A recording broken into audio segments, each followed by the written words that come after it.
হাবিবুর রহমান উনি হলেন বিএনপি চেয়ারপারসনের উপদেষ্টা।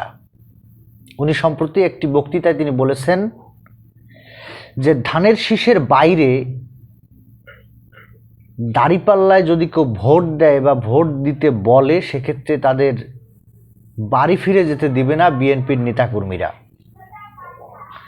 এই বক্তব্যের তীব্র নিন্দা এবং ভয়ঙ্করভাবে প্রতিবাদ জানাচ্ছি, কারণ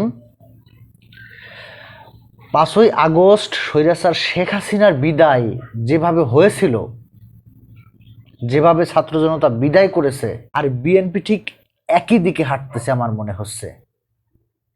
বিএনপির নীতি নির্ধারক পর্যায়ে যারা আছেন আপনাদেরকে বলবো যে 5ই আগস্টের আগে আপনাদের একটি তুমুল জনপ্রিয়তা ছিল বাংলাদেশের মানুষের কাছে, কিন্তু দিন দিন আপনি খেয়াল করবেন যে সেই জনপ্রিয়তা দিন দিন কমে আসতেছে। এর কারণটা কি?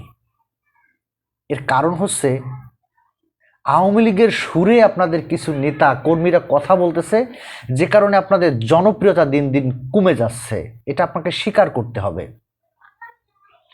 বিএনপির মতো একটি বড় গণতান্ত্রিক দল, যার নেতাকর্মীরা এটা বলতে পারে, এটা মেনে নেওয়া যায় না।